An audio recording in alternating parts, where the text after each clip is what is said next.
Today on Newsbreak, it's the shocking state of the nation now.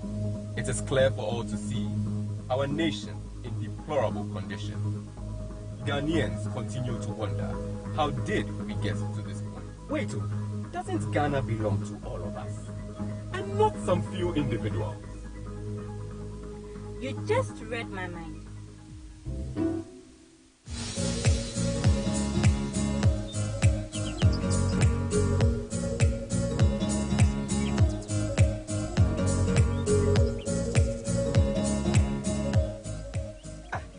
Must someone come and spoil all that has been built for over 60 years, and we still need to build it again? It's all because of the future of our children and their children. Building the Ghana we all want together.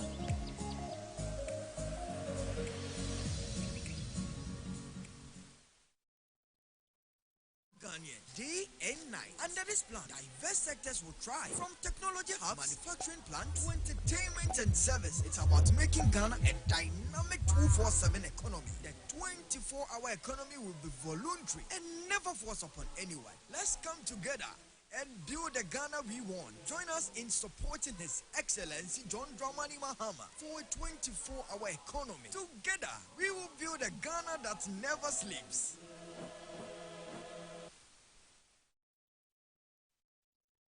Ladies and gentlemen, allow receipt of brass 53.2% of the respondents, with 5.6% of respondents accusing the executive branch of government. We must thus pay a critical look at this perception and fashion measures to address it going forward. Nevertheless, you'll all agree with me that NACAB has been one of the major strategies and tools guiding the mobilization of efforts and resources of stakeholders, including government, public sector institutions, civil society, private sector, individuals, and the media to prevent and fight corruption. Indeed, NACAB was developed to align with standard global indicators, local knowledge of corruption, and other anti-corruption measures on the premise that conventional anti-corruption approaches have consistently not yielded the anticipated results. It is gratifying to note that since 2015, when the implementation of the plan commenced, Ghana has made significant progress at fighting corruption. Critical amongst them include the passage of key legislation to strengthen the legal framework for fighting corruption, such as the Public Procurement Amendment Act 2016, Act 914, the Public Financial Management Act 2016, Act 921, Office of the Special Prosecutor Act 2018, Act 959, the Witness Protection Act 2018, Act 975, which establishes a witness protection scheme as a vehicle for offering protection to persons who are required to cooperate with law enforcement agencies as witnesses in the investigation and prosecution of corruption cases. The Right to Information Act 2019, Act 989, the Companies Act 2019, Act 992, including its provision on the Register of Beneficial Owners, the Narcotics Commission Act 2020, Act 1019, the Security Intelligence Act 2020, Act 1030, the Corporate Restructuring and Insolvency Act 2020, Act 1015, the Criminal Offences Amendment Act 2020, Act 1034, to categorize the offense of corruption, previously a misdemeanor, as a felony, with stiffer punishments of terms of imprisonment of not less than 12 years and not more than 25 years in prison. The Anti-Money Laundering Act 2020, Act 1044, and the Real Estate Agency Act 2020, Act 1047. Other notable achievements include digitization and digitalization of key sectors of the economy to enhance efficiency and disrupt and reduce opportunities for corruption. Restructuring of the public sector internal audit system through amendment of the Internal Audit Agency Act 2003, Act 658, aimed at putting internal auditors at the center of our fight against corruption using a preventative approach. The establishment of 545 audit committees in public services to strengthen internal controls, and the coming together of relevant institutions to form the Key Accountability Institutions Forum to minimize work overlaps and maximize the use of resources in addressing corruption and crime, and for the exchange of information. It is also an undeniable fact that budgetary allocations for institutions actively engaged in public sector accountability, that is the Office of the Auditor General, the Judiciary, Parliament, the Commission on Human Rights and Administrative Justice, the Ghana Police Service, the Economic and Organized Crime Office, IOCO, and the Financial Intelligence Center have witnessed unprecedented increases since I assumed office in 2017. At the end of 2022, the budgetary allocation to Parliament witnessed a 100% increase compared to what I inherited in 2016. The police saw its budget increase by 274% at the end of 2022 in comparison to 2016. The Audit Service recorded a 258% rise in its budgetary allocation at the end of 2022 as compared to 2016. The budget of the Judiciary rose by 36% at the end of 2022 compared to 2016. The budget of the Office of the Attorney General increased by 162% at the end of 2022 compared to 2016. The budget of IOCO increased by 47% at the end of 2022 in comparison to 2016. The budget of the Financial Intelligence Center increased by 443% compared to 2016, whilst the budget of SHRAG increased by 99% at the end of 2022 compared to 2016. These figures will reflect my resolve to ensure that institutions of state of relevance in the anti-corruption agenda are properly equipped to discharge satisfactorily the mandate of their offices. The system of governance our nation has been operating for the last 30 years, which has largely been grounded on the application of democratic values, the operation of a strong private sector-dominated market economy, respect for individual liberties and human rights, the rule of law, the separation of powers, and a free media has made a significant contribution to the fight against corruption.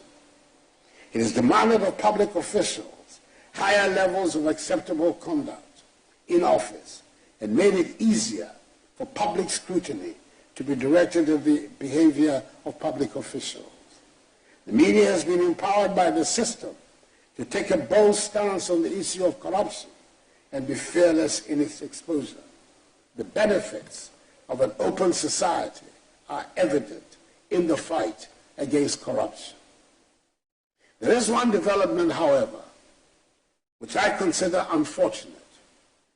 That is the tendency for the rule of law that the public institutions responsible for the detection, prosecution, and the punishment of corruption, i.e. of crime, be accorded respect until their own conduct is impeached. If that respect is not prima facie accorded, the foundations of orderly government can be easily subverted to the loss and pain of each one of us. That is why so far, every single alleged act of corruption leveled against any of my appointees has been investigated by independent bodies such as SHRAG, the Criminal Investigation Department of the police, and in some cases by Parliament itself. It is not my job to clear or convict any person accused of wrongdoing or of engaging in acts of wrongdoing, despite the effort of some to tag me as a clearing agent. That is the job of the courts and the law enforcement agencies. My job is to act on allegations of corruption by referring the issue or issues to the proper investigative agencies for the relevant inquiry and action, including, if necessary, the suspension of the affected official pending the conclusion of investigations. That is exactly what has been done since I assumed the mantle of leadership on 7th January 2017. From the allegations against the then Minister-designate for Energy, Boakye Ejako, at his parliamentary confirmation hearings in 2017, to that against the former CEO of BOSS, the Honorable Alfred Obeng, to those against the then two Deputy Chiefs of Staff at the Office of the President, the Honorable Francis Asenso Boakye and Honorable Samuel Abu Jinapor, to the conflict of interest allegations against the Minister for Finance, Ken Ofori-Atta, to the claims of extortion against the then Trade and Minister Industry Designate, Alan Shamateng, at his parliamentary confirmation hearings in 2017, to allegations of doubling in visa racketeering against the then Deputy Minister for Youth and Sports, Pius Hajije, and the then Director General of the National Sports Authority, Honorable Robert Safo-Mensah, who, even though exonerated by the CID, later resigned, and the Chairperson of the Board of the National Sports Authority, the Honorable Kwadwo Ba-Agyeman, to the allegations of bribery leveled against the Secretary to the Interministerial Committee on Illegal Mining, Charles Bishu, to those involving the dismissed acting CEO of the Public Procurement Authority, PPA, A.B. Ajay, and the dismissed CEO of the National Youth Authority, Emmanuel Asigri. They have all been investigated, in most cases cleared by the authorized institutions of our state and not by President Akufo-Addo. No evidence or allegation has been forthcoming that the executive, i.e. myself as president, has made any attempt to influence the outcome of any of these investigations. The latest episode involving the former Minister for Sanitation and Water Resources, the Honorable Cecilia Abnadapa, is evident for all to see. I am not aware of any government in the Fourth Republic subjecting so many of its officials to such investigations and inquiries. At the same time, several officials of the previous Mahama administration, such as William Matthew Tete Tevi, Alhaji Salifu Mimaina Osman, and Eugene Bafo Boni, in the infamous $4 million United States dollar NCA scandal, have been tried and convicted of various corruption-related offenses, and several others, including Dr. Stephen Upuni, the former CEO of Cocoa Board, and the Honorable Cassiel Atoforson, the minority leader in Parliament, are standing trial as we speak. Ladies and gentlemen, after almost 10 years of implementing NACAB, there is a need to understand how the action plan has contributed to reducing corruption in Ghana, and to make necessary adjustments to our policies and institutional arrangements based on the evaluation results. The evaluation is important to assess the contribution of NACAB to the fight against corruption in all spheres, and to form the basis of developing our next NACAB, i.e. NACAB 2, 2025 to 2034. The above underscores the importance of the evaluation exercise, and I call on all stakeholders to support its success. Mindful of the enormity of the task in evaluating anti-corruption interventions, strategies, and action plans, an evaluation team of diverse expertise, including those in political science, economics, communication, and gender, has been constituted to evaluate the maiden NACAP. The evaluation team comprises national evaluators led by the Ghana Statistical Service and shall be supported by international evaluators from the UNODC to benchmark the evaluation exercise with international best practices and guarantee credibility. It is expected that a high-quality evaluation of NACAP will be conducted utilizing a wide range of information sources with several appropriate methods and tools. Fighting corruption is a shared responsibility. This is why we must all see the evaluation of the maiden NACAP and the development of NACAP 2 as the responsibility of all stakeholders in this nation, citizens and non-citizens alike. I urge all stakeholders to give the exercise the priority it deserves, provide open and honest responses and inputs, and offer their support and cooperation to ensure a successful evaluation. Let us embrace it as a beneficial learning tool rather than a threatening scrutiny. I call on members of the executive, parliament, judiciary, ministries, departments and agencies, and metropolitan, municipal and district assemblies, anti-corruption and law enforcement agencies, independent constitutional bodies, the media, political parties, civil society organizations, businesses and private sector organizations, chiefs and traditional authorities, faith-based organizations, international partners, and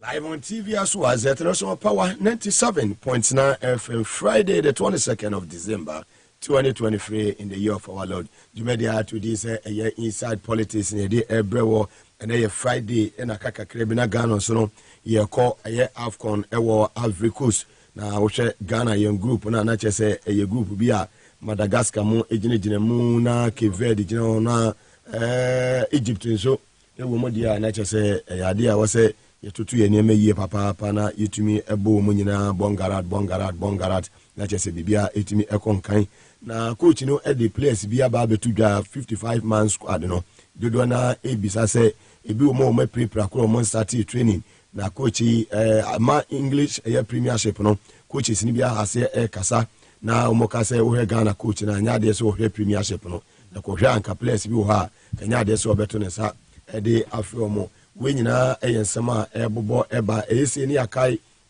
mrebi atwam nsimbi sisiye players bi wo yesi emfa ne ko like kense mo beka ya Germany 2006 abre yekopie mo ewo yen first appearance wo World Cup mo no na chese maiden edition no na Ghana obi ehwese gibitimi akobo ye home de kodu be ni ehia like kense se we di 2 yellow cards ntie de ne kwa group matches no first 2 matches no ontumi emobi na so ne kodu be bia Ghana ya advance etumi qualify from the group yetumi Czech Republic and the United States of America abranti ya friend say Lucatoni and etumi ema Ghana edi sabre no obona kan ewo Fiorentina ewo Italy Serie A num ya chese same kofo o twefa no ho a oye mistake bia if you same kofo nani anye blasters bombo bi mu a chese enumu Italy ni timi share Ghana 2-0 ewo yen first game ewo Germany 2006 World Cup no national Ghana to me born home modern Sabre na Czech Republic over FIFA rankings no more the second so Ghana to me born home modern it to me be share Czech Republic SI share a team your friend say a year United States of America am I to me advance to the next stage of the competition you know that's Sabre ni the na say atankolega bi ga Mugabe Maase sports na mi bi egumu sa na kyerɛ sports ne de ne mu ode udi Steven Apia mu Suleiman Tare mu ekoba bia na udi akyi ulele mu na udi akyi a ye bon sama mu na wote baasi mu bia on say yes Blasters mode isa na makwa akwasi na ntachi ene Kofinsia former ye GFA General Secretary ene ye Edward Bawa enu Edward Bawa oye Bongo MP satam no na ye administrative manager edema ye Ghana Football Association na Randy Abemu tutuem na je say Ghana football no ne ko nanim ye papa free obesi sabri ye modern bono after say call ye South Africa 20 ye 10 no ye modern bono head to me enso ni ye na Ghana 55 man squad ye dia ba betu dwa no goalkeepers 11 local base players na ewom ya dodo na ka say players you can we ye beba be drop you ma na che say ye Bogesiana yedo mo ebeko na so no wohwe local base players no so a ebi mo ho a edu mu kudu a wo hu mo modern ba o mo ebo o mu hu foreign base players na din kura wo mo no na che say yi Salani a wo se okohe Sala opeso ode ne hokura atwi ne bo no kohye kura no ase da ho na ye de kosa na nchini local base players ne du ba bi a edu mu kwa yi hu mo modern bo no exposure no wo so mo boju mo din no na akwa ye bibia ewo ho na so no ewi ni nyina mu se Ghana yebetumi akoboy homode eho no so ewo ene yebeka ho ensem sanso ena yefi afcon sensema ebobo ebana ache se yedan ni ehwe His Excellency John Dramani Mahama so a wode neni akire eye mfimfi mantem ya wasate eye ne central eye regional tour eye building Ghana tour no washa ase a no so no obo aprobo ewo na ensem ode atudwane se Commander Sugar Factory oba revive no Commander Sugar Factory na ono ahema na bigina na so biem no ebesa ba be ye adwuma na esikyira ye kra bibiri free amane no eto etumi etwa we eyenyansani ba dwemba bema wo fi nyansa nyese wode na no ka ne keke His Excellency John Dramani Mahama ne sema wode atudwa ene ewo eyemfimfi mantemo eno no esemfufu mu no so no yisi asoye ho no gusu a manfo egusu a kire wo madwen ema enura miamia wodo a mantimi anto aba eye on the 19th no make district level eye elections no nura nyame etumi eboae ema santemantemu bebi o mantimi anto ni nyire omoto ena eye poe mantemu eye eastern region wonyina nso no omotumi eto bebi a o mantimi anto abano na bebi a eho no we no eye depa na yesubriso electoral area mia medium tepa subriso electoral area na chese honorable Inusa Maase number 1 na wada ye ne hwa o we ne polling station bia e wo subriso electoral area say ipoku krumu say ye kwawu say ye krobolayo say ye krufu mo be bia ye si table say yisifu gina obia no o we ne be bia won say mass spirit no e bo adwuma gidi ya che say we die nipa enan ye kan homa o ka ho 5 no wotwe mu kura che say ye ka ho 4 na aka ni nyina vote no kura boma omo men honorable Inusa ewo baby ultimate say we your capacity win say we okopie mu osubi so a ene brass bandi enra boys ji womani of yawaje ebie tum na collins so ebie atum na che say omo kwanra wo ma na osubi so krom ho eni gie pa ene de ne say aduani manfo didi che say bibia de na kwema obi a che say honorable Inusa Maase ba prokope spirit ne ye adwuma ema enura we ne die na che say we die baba ho de ne ka double we can one 4th time no 1 2 3 4 we no kwa I just say honorable Inusa, congratulations to you. This is coming from your junior brother, one blood capacity be added na kwa well and I bet you can be can you call us a join me wa so and o mamba percent so a join me e wa do baby ani asesem enura ene this week na kasa the changes we bring na ede ene de aba platform no so say yes you kasa Ghana 40 do baby ani si nkunya na ye di ho enkomo na ye ho ya cheche nsem num baby a wo se wan fan to a ebi frato no na de yi atoye ne ye ka ye hye ye tifo ne ye hwefo bo say e free eye nesia ekode omo be hu different power FM omo be hu different ye TV SYZ na see the management nso be proposal bi a de ato management nso sa ehiem ya kire say next year nkasa Mugabe Maase ni team no more na be from a regional near Bofi ho outside broadcast e bo free Kumasi ko she Kumasi be 2 weeks near my near time say won say you call 2020 no radio stations no honi nyina o mo ye politics no mo jai sports bi ada nti obi abeda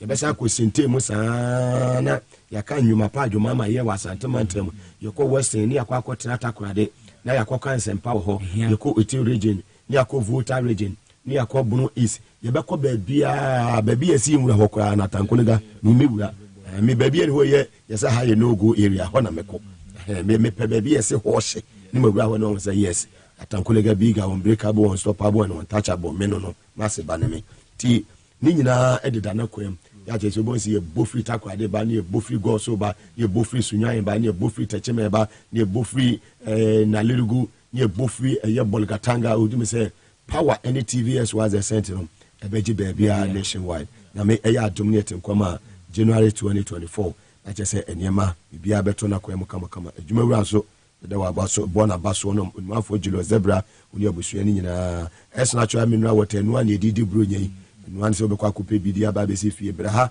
ye di bebre aba tracks awodo no mfa metu enko ti ya togofo obefa ko togofo se no natural mineral water number 1 in Togo togofo obefa ko Burkina Faso befa ko na wo wote ha no ko Togo mo parliament house eno natural mineral water ko University of Ghana Lagos eno an students nyina enom awon wote ya wonom several media houses in Accra. Yes, it's natural mineral water. Yeah, even Joy FM, any City FM, any Metro, you know, and one or more the several a year panel near the various reasons. So, until once around the Abbey at your doctor, not just a good morning, Ghana, not SS, you know, and Kruan, yesterday appear penny, or your double tree, step up here. And now the power when immediate Simusa, Obama, yesterday. For your coaching course, and coach blacks as a man. And 1 hour, say, Massa. Oh, but he's a good brother. Oh, yeah, a good brother. Maybe will be an fantastic. And some who Benebetes Kabibi. Was a scanner, and my Christmas, you know. Boss say me Christmas tree ni sinche na mo whisker on display Mugabe becheska we no penny mo da bia mo ya mo say Mugabe ma yintwa bi o say staff there management say staff will be ntwa bi on and say staff so bi aboto mayema no am pass no was send it was selected for FM number 1 no say who see you ne deputies na no mutina say na mo 5 na we manager now to me the be two money na say o so transfer to say no the all can na kwa so anywhere e ma wo duma ne yemre ma e ma o so mo wosoro ho no de bia o so duma ne yemre e no e ko ba menti me ho ase duma no ko nani e ba bia power FM aba bi de ba bia TV so as it aba bi en kakra odo teamwork e de chechire every company me say adwuma bia yididi ho yididi adwuma no ho because adwuma na wo ye no bi be hia wo say oh wo betimi apake wo ka wo ye first station bi na wo tofu wo be wie ne say oh say 1800 say oh my otu ni ka akora ko because papa ni watu ama okọ ebi kwa minim no ba bia so yes so wo boy adwuma power take ko so nyame nhira wo you know sometimes yes ana wo kora ye dem adwuru bro ye be ene ma amanfo e de be fie wura ene Mugabe die nie we eye minka die nie we ye ohene ba die nie we ye beposu die nie we ye PSA die nie king die nie we die nie nyina efe eye adwuma pa na wo yese obi di adwuma no ma obi gu adwuma oni mekwa wa fu kwa wani mu san gu ase ene se wanye obi die ya wo so die nie se wo ye obi die na wo de adwen bone teacher wo die a wo ye no wo ye den ya wo so but wo de akoma pa eye obi die ya enti na esi ye obi die ye what now so the aye it is good so be you be the now so the aye so the aye be am to no for very very important be mu e form adwuma ma e be gu emu ene me fa won say me de bosu me so a adwuma no gu abosu me so a ho de be pia o thank you until fa adwene pa ne akoma pa aye adwuma no na adwuma ne enyina eno na me de ma obi afo aye this aye Christmas capacity say there start 274 yentem Yentem. Yaba Cheska. Vodafone users and MTN users. Vodacash any momo phone, MTN momo. Mugabe search. And the mayor drone be mayor drone say Bebre. Sika no chen bebre. Then maybe Cheska. The casa no be less. Scan was and the scan was a miche. No Kamakuma say and the many day. Cheska. The scan so you better now a channel. A 70 public lives. Oh yes. Assessing the public brabo. Bebre. To me, maybe more gently. A be mania, I are a sack. You know, I know Muntimin told me at home. I'm on why they Sati program with me 10 times. If about could me 100 million, they will come say, but with 10,000 Ghana. With the iPhone 14. Yes. 14 iPhone 14. Yes. iPhone 14. iPhone 14. Our platform is so. That's maybe I bet you gas cooker. Never papa. Obeni gas cooker. Obaya no say. Honorable Linda Obeni Okulu Akwele Okulu. Ebani mi o. Ano say so Frido the was Mugabe me Frido the was. Ma bet you gas cooker. Power FM TVS was it. See me T station. Me shit TV station. Na me sign enya achede. 5 cedi bit me as a sound bravo. Yes, 10 cedi bit me as a sound bravo. Arabian na me encourage ye tifo ni ahwe for say men fa onsa enhye odem refem because eba na sana obeka se mehu ya nka nenso na ka echi ko samre no obi a participate no samre no na wo so won so de wo ho agimu because what wa abrabo se na esitie no se wa make attempt bia anya ade a adepa no ebeba won te se wo so so tu anamo no se tu sana adepa so ye pa me ba de adepa ye what is it? The planning is there. So we be try. 274. Now I send the Yentem. After was selected for FM. Obo 1 a better 5. Obo 2 a better 10. One boy Gumuniaco. And one no. Fantastic. Came for me too. Eti Eddie Tenor no baby will be ano Yentem and they kukudam yene boss waha. Na enye bibia send then also wadane for the Christmas or percent they will be hweying obi bi otie bia no wo so tumi sika o feel 32 no 34 kase cash and there nti ne sika ne wo ha bebre we di ka ma bi gu ye botom dada so se sia mo hweying mo tie yen no munti na wie ya betena ha ya ba mo hweying na mo san tie yen nti ne no mensa aka no ye ma wo so a wo hweye sika ye ma wo so a wo tie ye sika de na wo twen so you see Vodafone you see MTN men we hwehwe once obenya kakra ato momo wallet so wenya kakra to eye voda cash no so na me pa cho wo bo eye *274# option 1 ye power FM XYZ option 1 ye power FM XYZ me pa cho wo bo *274# no option 1 ba we mia 1 we be so how many times no person enter draw no we should the capacity formula to 5 no to 10 moto 5 no to 10 moto over 1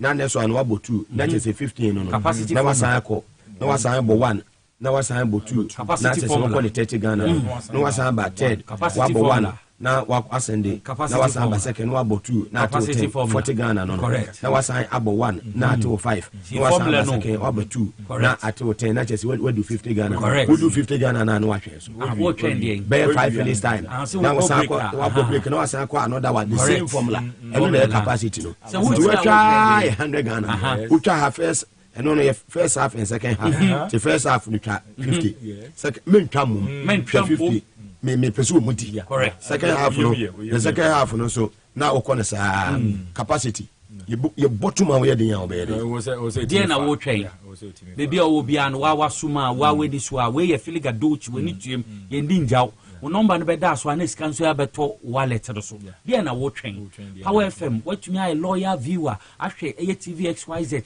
why ye loyal listener ma power 97.9 umpe we no pede station na ye most kakakra no so de obetimi ade aboa correct ye most kakakra untimi ka se obia emra meje na mom no se ba bia enya sisie wo bolga wo tamale nya fe na obedi e be ka se faka abra we dia ye nhye ye ne enele fo ye nhye ye se wenya 18 years na bafa obetimi awura mu bi na wo twen *274# wasend ya mame waselete po FM wabo 1 ate 5 wabo 2 ate 10 capacity ni sa capacity formula do man yinkro wo hwe mi wo eye Mugabe Ventures station who go so Nana Kwame Babrin Frank Naro Babrin wo hwemi Alaji Court what the mo hwemi Konesko na so hwemi Konesko na komunya boso ma hene na nakwese boso mpra so hwe wo tepa ye George Best wo hwemi wo hwemi wo go ye go Suzungu wo tepa Zungu wo hwemi dia na wo twen ema bibia so ekon eno ane say wo so be dey ubetwa ubedi ti ye dey twa na di twa na di utwa ubedi udin so a udin so a won sabe dey no na wo no pede o twa dey no be say go come no peking crime no man better so ana no be say go come Mugabe we e peking crime and ye tom wa on man fire recently now we no pede manima ya credit waka to me say wa men fa wo sa enhye wo sika ne be ma bomode an say wo betwa bi me ka tell say sika ne dey sika be sika ye be ma ti krom so be ye oda ene wo botom sabe be correct so krom be oda ene wo botom krom be oda brantie ene wo botom ya sanete and say sika ye be ma na say wo ye be ma na o tisi krom so a e wo say krom so be ye oda wo say da ball asokura e ya tebi o no yo hino yes Daddy Luma na yes man twetwen wo mani agro bi ka je o sika nye bibia wo yare ne yesi hia moja na wanya nko a sika moja ndi na edeto sika Papa Thomas sika ye moja Papa Thomas ndi wo nwa na wo yare be yare sisi a ndi nwa na wo ti pai wo eno kre se brunya ebei na wo need the beton kokokora wo fi serious na so Power FM ni TVS wa zeta dawo nyenzi kra kola na be wen kokoko Papa Thomas monyentem na ndesika no doso Mugabe so chemu sika ka che ye nuanom a hoza fure so na ya se ne siti na no ana eja anogu so ayeka isa jama sanunku darana kana saulare Power kana jin Power 97.9 FM kana kuma duba TV XYZ a wannan darana ga akan Inside Politics abinda muke so ku ji ne ba mun fara wannan promotion da ake kiran shi min saka kowane da Monday to Friday duka muna kawo muku min saka bara abinda muke so ka san kamar ne yau za ba ku kudi kuma da zaka samu ne ya kamata ka make attempt ka doki mobile phone ka ba kaman Android mobile phone ko Yam mobile phone phone da kake da shi duka ne yau za ba da kudi da ranan ga apart from kudin da zamu ba ku nan kuma an ya baka blender an ya baka stove abinda zamu ba ku da ranan ganna asanti ya sai kaman esewani na ensa ka cire ka doki phone ka da star 274 hash kaji abinda nike yin na doki phone ka yankuri kana saurare na kana jina akan Power 979 FM doki mobile phone ka Android phone Yam phone inde ka doki phone ka make sure kaman kana da kudi ka dan cikin wallet ka isan ka doki phone nan ka te star 274 short code mu kenan wanga short code na unique ne Power FM TV XYZ code mu kenan to daga kamar wani ya doki phone shi daga mana kin doki phone ki kanina ka doki phone ka yau da ranan ga zamu baka kudi akan TV XYZ da Power FM kaka bari opportunity ga ya wuce star 274 hash star 274 hash in ka buga star 274 hash nan option 1 ya pop kan phone ka a gwada kaman 1 TV XYZ Power FM na mu kenan ka saya wurin in ka enter 1 cikin mobile wallet ka nan an fitar 5 series ciki but atankulga Mugabe Maase ya gwada muna formula da zaka yi ka samu kudi formula da ya fara da ya ce kaman dai ka buga 1 sai ka jira ka dan sai ka kuma zo baya kuma ka buga 2 an karbe ka 10 series sai ka buga 1 sai ka jira ka dan sai ka buga 2 sai ka jira ka dan sai ka buga like aka na kai tsayin wannan formula sai kana wannan formula ka dan ni na fadi maka by all means before show ga mu kawo shi an end na sai mutumi na kai ma ka samu either 2000 Ghana series ka samu 3000 Ghana series za mu ba ku kudi da sai yau da ranan ga kudi galo kudi no za mu ba ku yasa ku da ku samu hankuri before kamar mu kare show gade sai mutane na kun samu a ciro mu sai ya hawo nya da biya duba in ba nan gaba ne kamar akan XYZ da Power FM kan Mugabe nan show shinga program nan dai kan da bronya zai zo nan wani ya sai kaza ai ka san ko ni ya sai kaza kai da kanka ke duwa nan na yi shiwa kaman ka samu kaza ka ci an soyayya daga gida Christmas ga kuma an yi party gida Kaya Kafta, Canada Lori, Canada Fuwa, Ken Fahad was issued a number one. Son Nande, one and Fahad was issued a Assalamu alaikum Jama, Abinakitskine, it is open to Kowaya here. Indekasamu 18 and above them. Polo said number one, the whole Ghana. Mayanga said number one. Sariki Awala, Sariki Yakoma said Chunia number one. Alaji Masaudu, Ewa Salam now, Sishonia number one. Tokagana Abinakitski. Kowa shona number 1 show ni Kilalabi Nima Shima we show ya number 1 kaga na Alaji Chokosi Shima we show na Fuseli Chokosi Sifundi Chokosi Alaji no show na ya idadi ni na fani maka show na ya idadi ba baka ya kasamu wanga program daga ko ni TV station ko radio station ba in kana son show da zamu ya mu bude maka issue Madina Fada su duka sun wendo show ne number 1 su duka sun wendo dollar mai wasi ujati yayi dollar ma abin da ke tsiya Alaji TV ya idadi radio kuma ya idadi akan Power FM the TV XYZ inde kana son kudi Alaji Sakamara kana son kudi na say you are rest assured come back kudi no shaking atakuluga biga na nan Nicholas na nan Nima Oman Papa na nan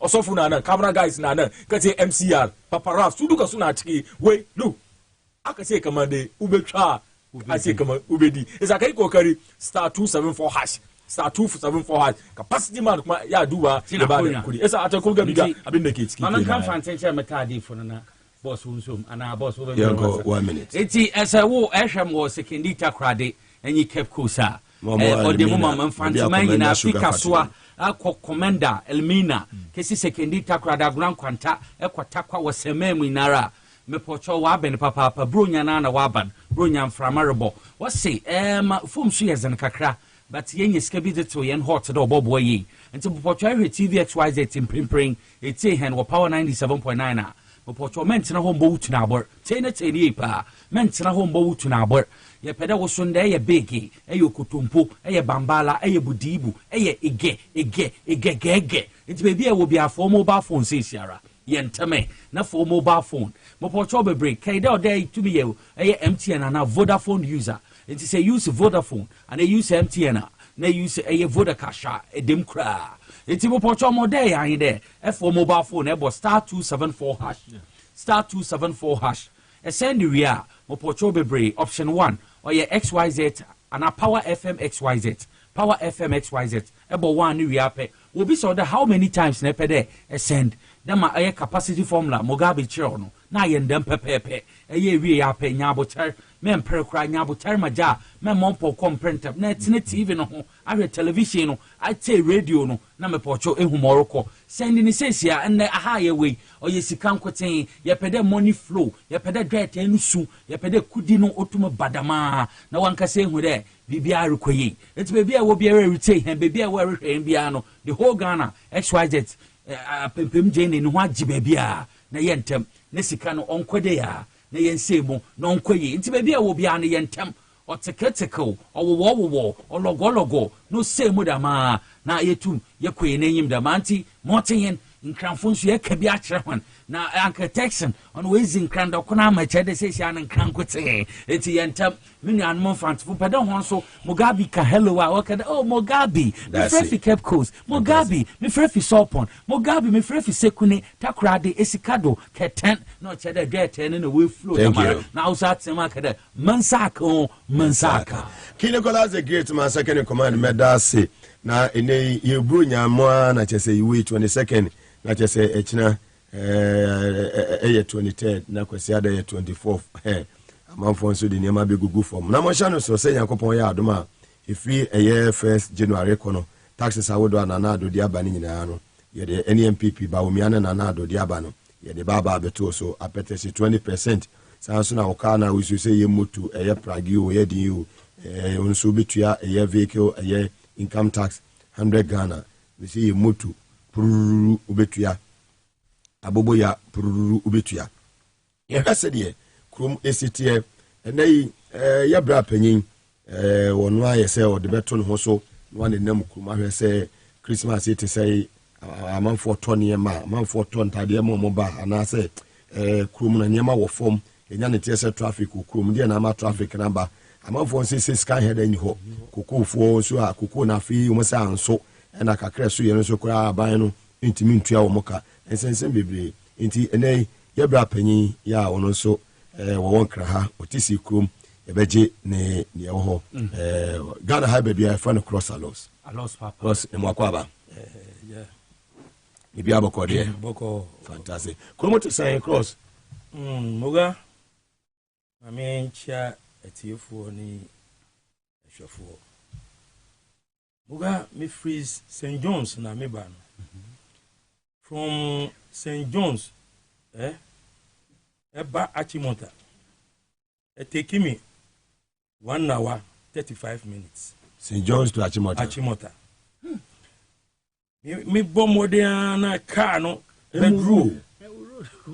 Eba just say 50 car na meeting kura. I was sweating. St. John's Achimota. Yes. 1 hour. That's no na me do kura na me yasi. What? Enko emba. Finally me drew car price on. Na me say my bread e say me see. Dear na ekoso me drew circle ni pankwa. Je say car no kura obi antumi. Je say bibia nkoso. Rosalos. Na me ba aba be ya de o Kingsway ho. Okay. Me nanti free car price eba Kingsway. Hey, serious. And confess no, unem me ba no nyina na me hwe kwan no. First we be hun cars ampes ni niama. Je say me jene ni nyina me 1 per 2 ampes 2. ya manfo ato. Na omure bia me ne ye dia omutiri ayeye na omude na wa ba first no like hwe car bi mu ampes. Yes, Shops abebre. I mean, say ni pa be ba beto. Hakura me ba no agree ko no first je say amanfo na mo twa fence no akoko no mo nam ho obi kasi obi anhwe ho Akoko no omo moto akoko no omo ti on bonkomo omo bonkomo skeni ho first ube hu se kaya yofo no mo sua niama do say na obi eto ade omo so omo nam ti se omo so omo ko window shopping skeni ho Xmas we no obi ma wo invite ma wo ye wa dwen say I was me twem na me see me ba be da bi enti obia Mugabe Maase invite okoni fi grandma na da bi say na dia na tie no because unim ana Mugabe omo na ye invite di bo fi anya bronya na omo no kura bi oya ko kura mo mfa dia ko na wo na onim dia asi catch cross alos. Mame catch o government we na ne ba omia no mi pai boa ni se mu ye end of year party me bom pai pa se ye ni insu to bremu ba me ma insu ato kesiye capacity no e be se o mo bibio obi oba fie bia e ko jubilee asa onya chance nko insu beto tap because nkrofo we o ma die yawo mi se amanfo obi mi se mi huma mi bi wa twini bana oba hu se akwara no kura wa kefu mi hu bi da akwara na tia achia cross alos o twi akwara no se na ebe ya ma on point bibi na we on him that's right mi se there that's right so say you wo parade na say that's right unhwe baby one side o hwe ha niam wo ha nti na watwi akwada no sana msi mame on fi mi kro twi akwada no akwara susu nti krombe na ye wo Xmas we obi ambo Christmas nyumbia because obi a ube bokura ukura waso yeshi tidie na ma ho kira abasa ya numfo no so oni mom ana oni mom ba omia na nanamo sa ba omia dia mi pese meti ni dinkura onu no si sesi a want to me na time ben bio na ye ma o chance na oba be say no more so no the ideas ba no ideas be nkranfo bo ababi say be na ayeni o chifeta be see there be ni ayeni o chifeta we onye obia mama ba ama Ghana be ye de mama ba first Christmas na ye start adi from August. Omo nkranfo no omo oba no na it say Christmas no no. But say yes. In from Christmas in from no about be ehyiwom. Ehyiwom obi ba ha no onim. Me run we no ha. Me ra studio ha na. Unhwe me ye. Won say na me hu nyina afọ. Me sankra afọ nti utia no say me twi me nsa. Ana so na mankola no omo no mo parents no na ma omo mpese akola ne be hwe bia. Yeah mistake and say me ntwa. Akoda bia me hu de obom say ni mami atwi na che. Opese hu bibi kwa point kura. Ne ni machia. Ni shoulder achia. Ni waist achia. Just ya twi no halfway. Capacity. Na first no enti sa o. Say nyina ya hu na kono dia wo say na ebi wo motrum. Wo ebi si wo no. Ukita ebi just etofo nkura ka bronya bri ti mu amanfo nto bronya ntade ne bronya mpaboa. Maza hu obi a wa hia onua. Ubisa ne say okoto bibia o say o de mbeto kura ma hu. Wow, ma hwehwe say obo kudi ni ho. Usi akura prize no. Ntumi nto. To cross we did say sa men sa kana beboa ye nuanum bi mo. Ebo onem amanfo to me frame me say hey na cross kache Mugabe no nche me capacity formula na me say ya tie. Onem say nipa me no abisa me ubo eyi no kire omo a 274 dem posifo no so diners. Omo di papa onem omo di a omo pese ombeka ho asem. But omo kache me omo di odase. Papa. And immigration officers. Omo say omo so problem because omo rent and mama time no tu omo rent more. Aban we buy won tu omo rent. Omo obi aye eyiwo St Anthony next after St Anthony owo Udoko Aliu Mama Road apartment. Enye MPP aban no omo yes adan no. Ni panu ye estate developer. Ba onim omo person omo ba bie eyinanu. Omuni man no negotiation no enko true nti omu ntumi bebie ehina no nti I hang up ba okwa obehu officers ejina gate na nim well chese omu bo ho ban wow but onim omu chese omu they are suffering wow very well very well. Okay, cause better say na here the west ya emre sim no be say today na odi ja ye enuanu mkanfo ahwe ne oh be game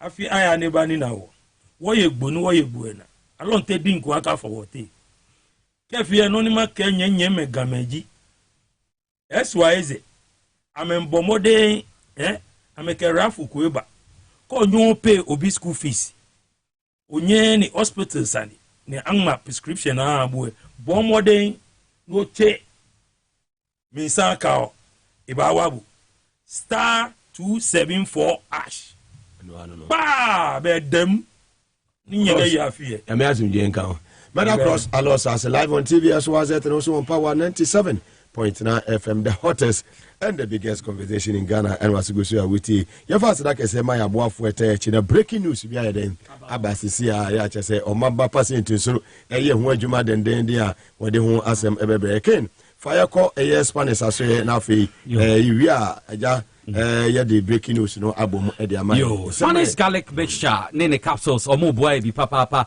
obi a whole bones and an arm mass water, Johnson 10 a situation how, obi one and a funo, I case cholesterol, or casan coffee with no moba, a yemukro, or bobu and sa on who be a whole dry and a honky canapa, the patronia Spanish garlic mixture and capsule CBA, a bit to me a ball, and also I was Spanish jinko capsules, and also a bomb on bojani to me a full sunny ye, a biome, obi one real tafra, the retentive memory tema de biano utumi kaya de kama obi ho akoma yare onye bia eboa wonom so eboa ma obode na atwentwem na da so ye kama te sa akwala ya won foforo enti be kanfo Spanish ginkgo capsules ne Spanish garlic mixture e dia mo enye na organ ha bebi eto adro bia wo pendudu eto akoton afre 0266114111 na bibia entumi enko enkan me say bro nyin ni new year bia bra ko pene ye na ye enko safari valley Eco Resort na ye kwamfo dia ma obia we ye nkwa ne baako ebusuan chemfa ye nyina ye de ani chirem wo eye Safari Valley Eco Resort ho na ye ko bia ba wo behu no eni achiri kra Okari district eye Eastern region here ye fosure here mountains here Okari ho na ye behu onti wo kwa wo behu mo bebre wo behu giraffe wo behu eye nyala wo behu mo ne de bebre Jatamu no be hubi, one person who we no be there. Nina no be kohun was Safari Valley Eco Resort. A hope na make come for a diamond. It's me patrol, a bia opeso bookie. Nay, we will do for one year, don't call for an echo, Modoswa for reservation. Who book here? Frey 0596 914394 0596 914394. Maybe bien to me conquer Amuzu Herbal Clinic in the Medrus or Bema. Me patrol, me more time on boss 30. Debia the Debia no time boss 30. Bema Debia no kind ceiling. Was my bread to Obo, I wouldn't him say, and yes, I am a bow. May come for a year Dr. Amuzu Herbal Clinic at the amount. Could you talk me patrol? Sabiwa, Uque couldn't sort it. And Sisi Yawi, who ye duncolize a prostate disorder, low sperm count, STIs, McSTIs, there will Sasuna Yaria, who I am coco, and more we be our tongue in Santen Tanum, and then Mugabe born more power, no say, ye do crew SMM, Uncle C came and Andromono, Grawe SMM, it may patronina and Wolfema, may come for a Muzu Herbal Clinic come on. At Chimota Christian Village, opposite a Puma filling station, Madina main station, or adjacent Melcom, Sasuna Shama, Lebanon, second step, where Kaswa man from Mombe, a man from police station, Sasuna Kumasa Tafo, a Nyana Insurance, okay.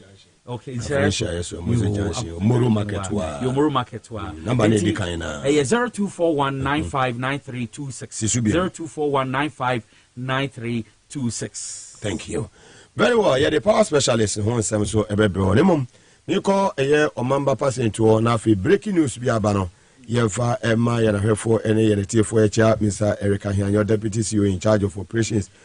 China mo production bibia mo boy jumedi ye papa nyame insure Mr. Eric Ahian. O member passing breaking news be in free parliament abasisia. Yeah, atankuluga biga medase na masa ada ye tie for answer say first to hear this breaking news on TVXYZ any Power 97.9 FM. Some breaking news here abay. Kwan bi so no eye me de paye but edu mrebi so amedwene won so ana ya obi abamu. Nanu ya na ya ye nuabema Manase Azuri Awune ene the fourth estate ekoye investigation bi a e kire say sa abanwe under the leadership of His Excellency Nana Akufo-Addo Bawumia Finance Ministry and the Ghana Revenue Authority di Ghana for more papa na eba saying mami and go through this news and then let me a baby no mamu atremu na near woman say Parliament has by a resolution adopted the report of the Finance Committee on the Reagan SML daylight haste and has subsequently directed that one, the Ministry of Finance should immediately halt payment to SML. Back on no. 2, the Finance Committee of Parliament should conduct public probe into the matter and report to the House. The NDC minority, at a press conference addressed by the minority leader, Dr. Kaisel Ato-Forsen, commended investigative journalist Manase Azuri Awuni, whose diligent, painstaking investigation unearthed this elaborate scheme by persons in the Akufo-Addo Bawumia MPP government to defraud Ghanaians for no work done. You better Parliament, I say, most especially minority in Parliament, you know, Dr. Ato-Forsen, and in the team, you better say. Now, if we and a bedroom, company be a year GRA and no more about into partnership. So, when you say GRA, the say institution be a generated revenue at the man Ghana.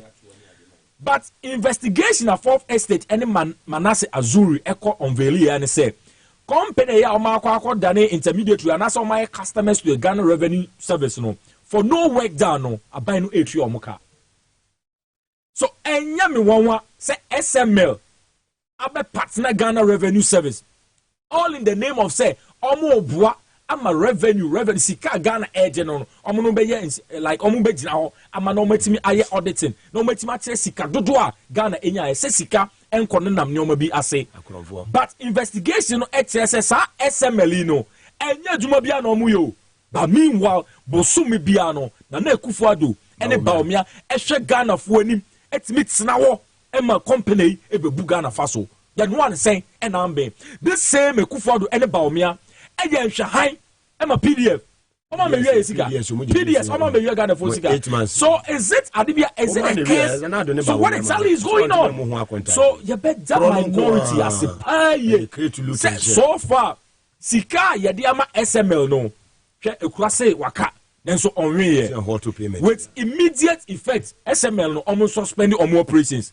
and then they should make sure say finance committee of parliament no omo be probe normal conducting investigations into this SML deal to make sure say make sure sika bi amo bi dia e wo say e fa ne kwan mu because loopholes no amana no e do so bebre companies di sika abanu enya abotre entua sika the right way I didn't see that one say nyoma ekoso sa no enough is enough wo omampanyini Akufo-Addo o ba beji akonwa isu ababe president o dey na one country Ghana for say yet is council e come there yes that's okay Ghana e woska but no we will put it to a stop any ya no SMLD no e was a parliament e probu na obi a we sika obi so oguso all pese obedi sika bia no ne to e bedadi very well madam say o mamba percent na e dey no so eso abonunum kren Charles McCarthy aba eti yebeda yen wakofa aboafo nkrato na afi yaba yeba King Nicholas ene Charles McCarthy besi nkonya na omo edi enkomo kopim se eye nusia ebebo na draws ni nyina so no obeye ni nyina kama mesa aka no na maje musika eho Mugabe Maase enimdin mantime ka bi ma King Nicholas the great ono so ene Charles ene nkomo twetwe ne de aka no ebesan ato amoso yesi unfu do so a oye ni nyina enti igho yetaheya hwede ekoso ebeda Maase yabasisia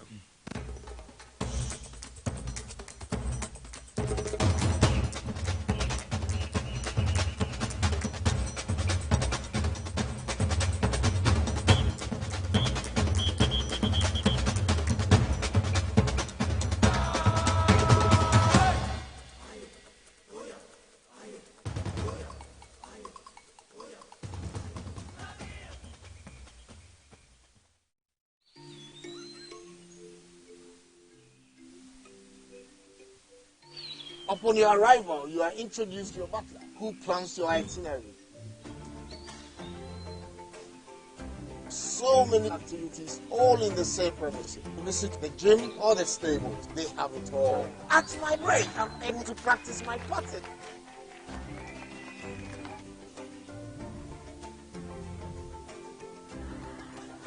They used only electric vehicles here. This creates a serene environment. I'm told it's over 1,000 acres. My cabin here sits on 2 acres with a large terrace space overlooking my private swimming pool. Now this is royalty. They have their own farms, thousands of fruit trees. I can also have my lunch here at the waterfall. Quite a beautiful place you have yourself.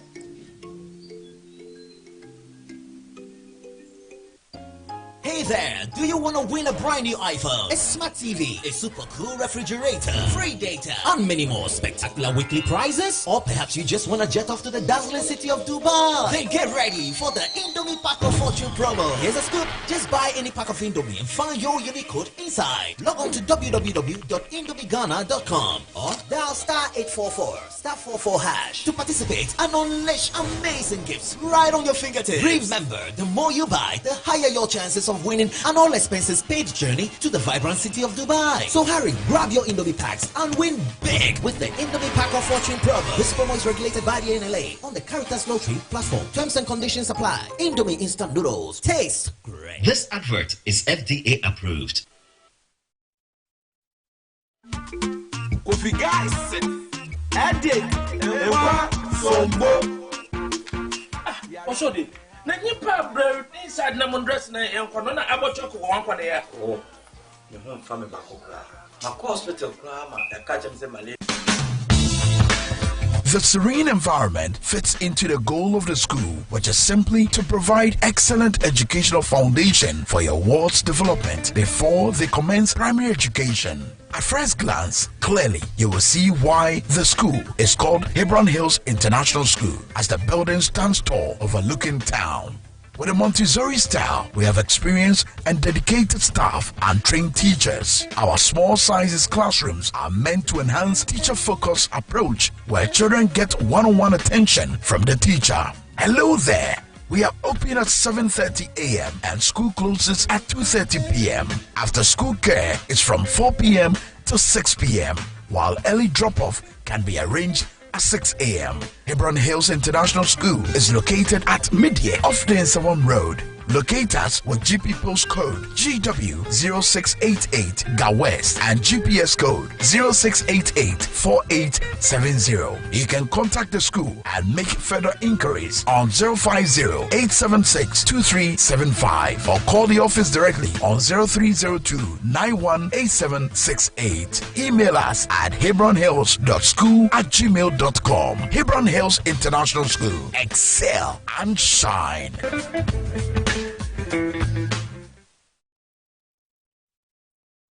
Massacre! Christmas Bonanza Rick Free Monday 18th. This is Saturday 23rd of December. Massacre Christmas Bonanza Rick. There will be a lot of prizes. Massacre Mama Wachazama will board. It's Monday. I never say Jabasi. Inside Politics. The Gumbe Show. And Son of the Battleground. Now Friday, no, 22nd December now. Robert say power effort. If you was I watch a TVXY. Gas stove papa.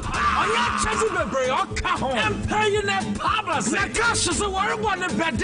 Easy no big, you're big. Now Saturday 23rd December is a race. You can have Wadama. I cash no coffee or Laja.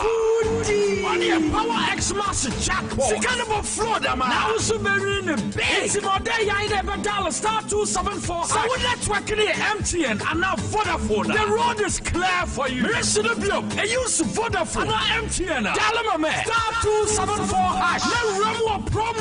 Kaida yawa Christmas season. Only a Bronya. Massacre Christmas Bonanza Raza. Monday 18th to 23rd December 2023. On your Saturday. I just in a Budo. Second say Ekana area. Yama Bronya Massacre ya. You're big. Yama big your official pa.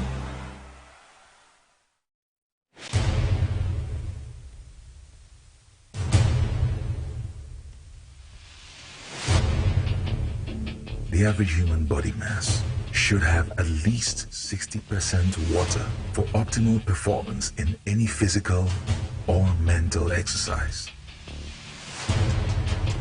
We can help you maintain it naturally.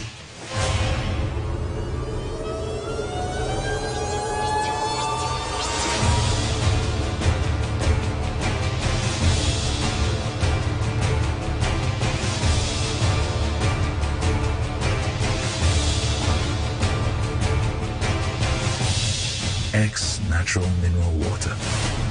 Simply natural.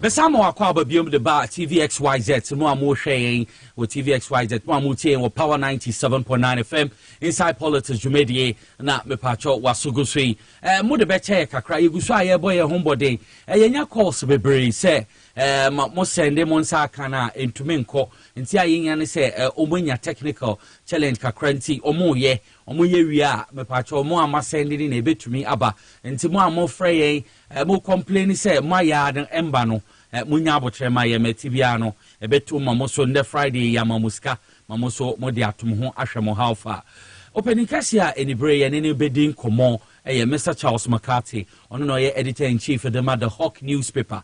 So Ura Charles McCarthy, the Moamuhe TVXYZ, Mutie Power at 97.9 FM, or you'll be on Yendipa for front to be friendly Fura. What did I queen? And I said, the machine Sianagakra. To I know him, you are Fugundia, a Yomadia, no say, and then Meso Mashabia Medisia, a bra penny. Mr. McCarthy, I call about Fishapa. Yes, I'll be a drink, your man, one Fishapa. Nicholas. Afishapa. Nadia, there is a three. I think I feel say any G. No more than Lutu. But chief was in country was Lutu. Honestly, one call for power. You win him by year review. No more review and one. Slot no 4, 5, no matter so. Okay. Okay, Ebze, you shall say you didn't come on some say this year, I shall say you didn't home come, but him, young fair share. Your district assembly elections are 2 days in a Tuesday and a Thursday. Yendi di hon komo kakra wa yen central ni penia wutu anamo na wo trend some ekobe so far there na waka fa hon assessment on district assembly elections across Tuesday and on Thursday.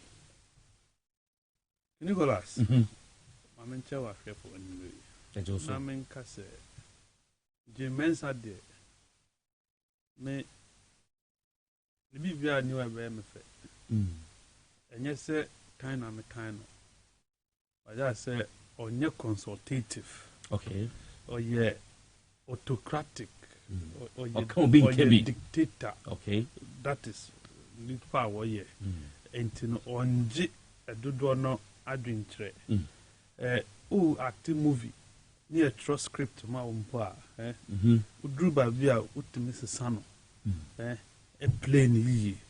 Sana as the news to cry a trauma. Would you have been out where the no one saying out to Mrs. Sano? You bear not a mother ho. But mamma with the script, a dear man, Sano, no one or crano, on young one, you can be up and you. Make the key part of the process. You must 10 out in a day. Apart from 96, I went to Cobania 52%. From that to this time, young cross 40 that. It's always under 30 percentage wise when it comes to turnout. Among for are not interested in this assembly elections. What I say now, and yet to my mufonum from so a NCC National Commission for Civic Education, my mate Kathleen Addy and the Danone, my feeling. Discharge of their duties because your Masadi say as a say or muchre na amanfo hu na ekoso e ba no emfaso a ewo this assembly abato no but over the time omuntimi enye sa adwuma no sanso na electoral commission so owo educative function yes otimi kire amanfo ni nti ese so omoto aba eno so ontimi nye okay e ba no publicity anka so a mami misao afi emu nyabi yenyabi afi we yenyabi nti chemuni mpapa mu abamu because anka a national assignment no correct nti udi chema radio bia chema TV bia nyabi enhwe color of the station menhwe owners no emfanche advert. In any case, who target upe manfa bodewura trauma. Say who call MPP, as I say who call NDC. And if there is a pro MPP media, you must as well attend to the pro NDC media. But unfortunately, under Jane Adokwe Mensah, was zoni media houses via advert no momubi. And it is in your wukan, via maha, and to manya bia mo, and to bia. The frequency at that Power FM, or be on the TV at that TV XYZ. No, what it means is that one team process be say koso. Do you get it? That's a disadvantage of a Nema Bisa. Now, concept in Ankazano, Kidigola, tells you this assembly concept, decentralization, tells you a fairly. Me met matra ha catcher say you are failing as our mind. Sir. Yes, we have failed. The same thing said, you see a non-partisan. A hormone development in a war. They are the development agent. Or more natural important projects. A street lighting, a year acquiring ensure or more natural or my schools. But unfortunately, sa 2 million omu need sa 2 million on paper sa netie, but in practical, in reality, it is not like that, because District Assembly Common Fund Administrator Arena Toshi Ado Otinkran ha Onkran ono neto jesis no dia mane bonkurugu yoyo assembly ada so mupo omu disika no wo ha. What I say? Omo award contract no one crime. Until DCE ni say. This is director ni say. This is director of finance ni say. Assembly nankasa any choice. Moti ho ena ne abetumuni enti ese moye. Enti DCE tona contract abazu ye sit me meye kwan we. Meanwhile, it's supposed to be the DCE giving the route out. What I say? Not yes, you see, a non-partisan, but ufa composition now. President and now appointed DC, you know, and now MC. You know that? Aye. We are presidents who appointed 30%. Or money from a government appointees. You know, or where they are. I say, you have to abide MPs. President Percy or Nyani say, parliament in Tino. As I say, or appointed 30% of the elected, or more quack or more duty a ding. Because a election and ye amount for no. What's ye no muria as I say, president, and now binding me appointing the part 30%. For what? To go and dilute the essence of the assembly. Into a more cohonos, 30%, or more president in a Juma. Okoye the party ejuma enyem patamu ejuma no kwakoye. What I say? Oko champion president in the vision, and no not translate into NDC MPP assembly members.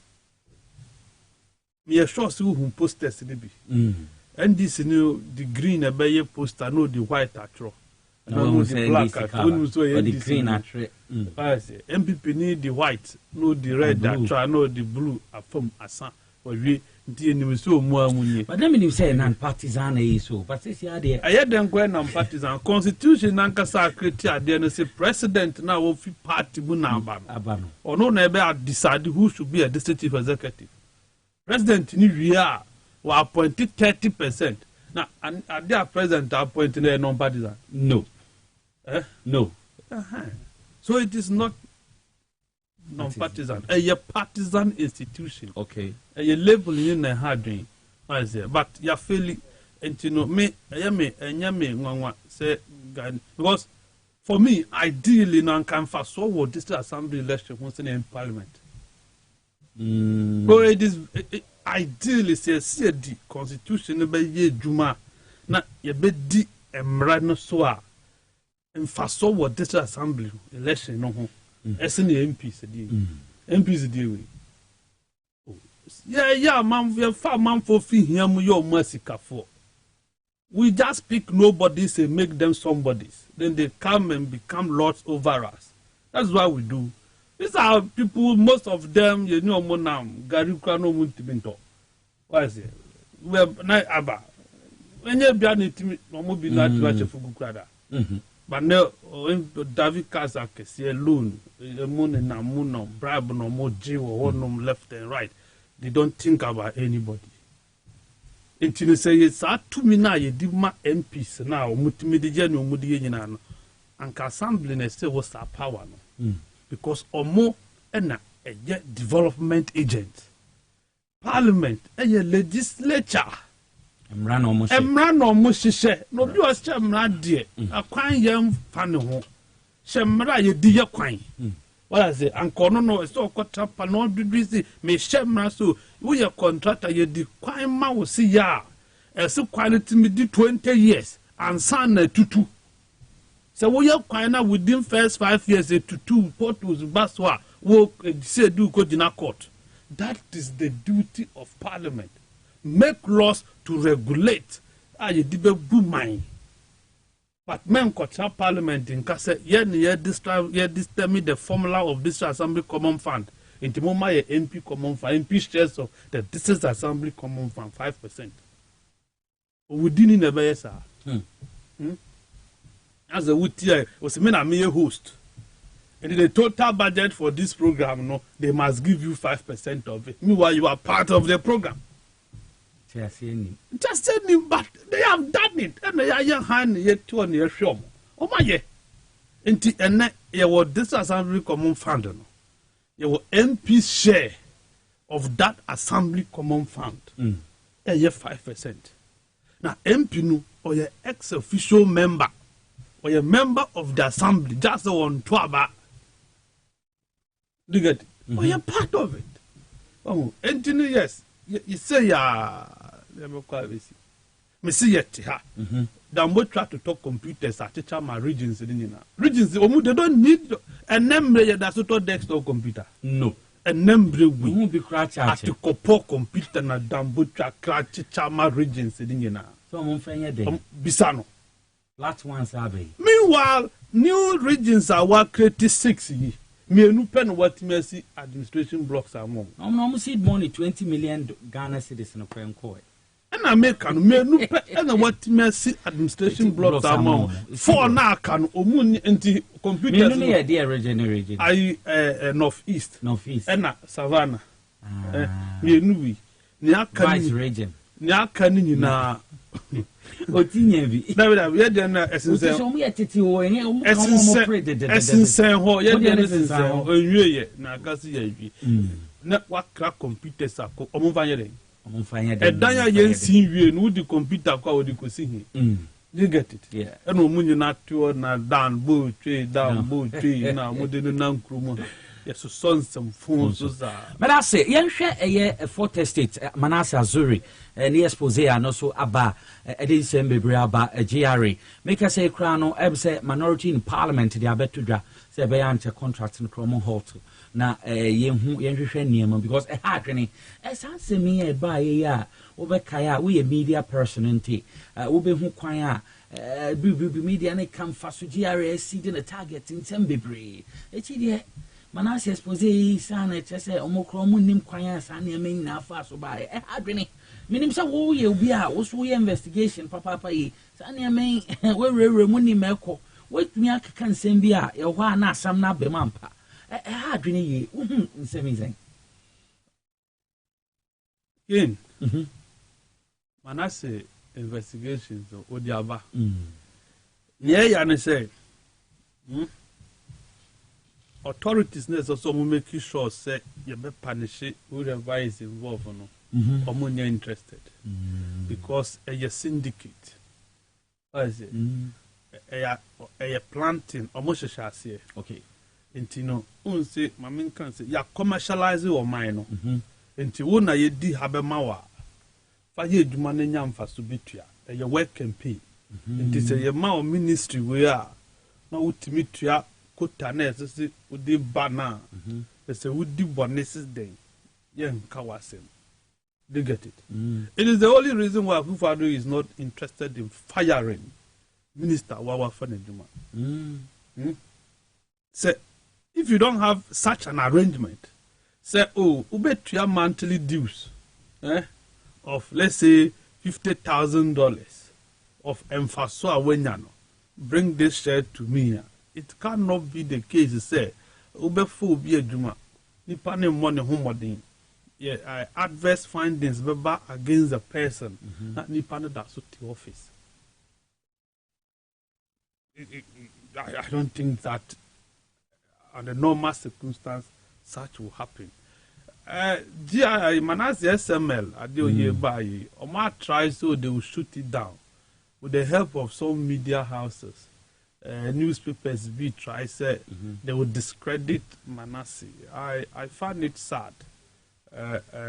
King say and Saint Judumana ya no asa hu ya wo mu dodo or time wo mu enya wo na wudi aba Manasseh ne di aba ntino on sem fata ntino u pese u fa kwati kwa misu guna ni mu ase ka say nya o kan ya na nya no kre Manasseh si 10 million boa GRA for say 10 million. 5 million. 5 million, no. Does it make it legal? Is it proper?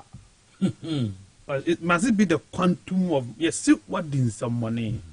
Won't mean casting your can no credit. What's an So, yes, it's a complete admission of that there is a crime. Yes. So you are giving credence to that reportage. So indeed, Manasseh has done a good job, and that yes, though Mona Moso to figure not 10 million, however, 5 million. 5 million yes, Kakitwa. Where we are, 5 million and yes, true. And of course, Utie I MP CEO Mustafa, or so on Tiasie, because a Dumana or Muyano, and no one MP day, you know, not try some no mubesia. No, Omamanati, no more because you're confused. Do you get it? Which means something fishy is going on somewhere. I am clear. But who would go and say it? One Rebecca. Nipana 2 million one in Sassy or Pam South who will know. Onye. Why do we even need to create this thing in the first place? For what? A in Tennessee, Sacrity SML, where we have MP, we have BOST, we have Petroleum Commission, a dozen to DM a young Gassasem. But, Abba, you better kind of Sabrina and everybody, a month for you a biffy.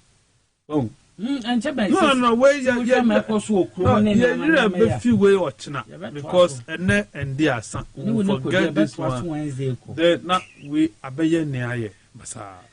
I prepare infamous. Bring your baby and the assembly. A man for the day hampers, and to know more you be free. Morning show host for me by more the day hampers. Madam Mr. Hamper. I never become. As if we a host, and experience. So you can tell me that photo for a good care, my dear. Ben say green and now red. Maybe I wait the dollars emerald. And easy. But it's serious. Yeah, that is the issue. Our young journalist, to me, BBC, and yes, Kutiano. That is you don't find this thing in the law profession. It isn't a lawyer for the two of whom we bring. What I would do or school feed in the year. Be Kutia. That will be chair, never more Kazetia. But lawyers need or new be disagree. Ever court. Asa. Mushia moya na before. Yeah, then this out. Or sorry, I quit yao. Dedicated time. So I baby I will cook around ourselves. Yeah, no down. Oh, ask for way. What's that? Way city say. As way I won't have it. And only a ne. And then our politicians and moons and truffle. Because we don't also carry ourselves well. Allow cash in the door so moonshine politicians and or yeah between a name and go on for forgetting. Or be lose power, move share with or you nobody. Or cry to me or yes somebody. 2 minutes needed or you nobody. We have seen them come to power and gone. We have seen me who minister, they put the car or shot to fuel. A sifa 1 gallon. Talk. 1 gallon. And the minister and I'm maybe a former minister. As a see, and you know, a be former MPs of Parliament, hospital biscuit, Muntimintia. It's normal. Let them blow their time. Times and seasons, a bit trim. Yeah, me patronize you. No, me, I don't do patronage. So let me stop. We didn't say who I remember blew my mind. Ebi o mami mbisa am say ye dis ankomo ya wo so brebe o ye expose bi e fan school feeding ho. School feeding ya kwa na say crowd ye ni mma ne say majority a caterers o mo ye no aban nkofo mo ye but na o mo ti o mo sikasam ni ade wo rewre mu hu corruption ni ema bi ekokoso so far it is saying say o mo say ye nti we jaya to ana still no oh, what didn't you maybe bet me if you school feeding? You're datching by a money making machine. School feeding, yes. A money was no the fee central region be by and I didn't move. I say a money making machine. School feeding, yes. It is just not for that agency. It's kept for foreign donors. It's kept for Nankasano. Yes, wow. Because disabled for women, this thing and what have you. Now go to the website and see companies and NGOs, foreign companies almost sponsor that ministry. Then you will have appreciation of the quantum of money. I say your money making machine, and that's near Kosono. You say buy an end is event man kasam fahu. Because they all go there. MPs, both sides, they go to the secretariat. And Omukoji school feeding the mom women organizers. And Omabusian for and to no uncle can and no yet time. And to win, you see, corruption, no. Kinigolas, your channel and so swar, and I will become.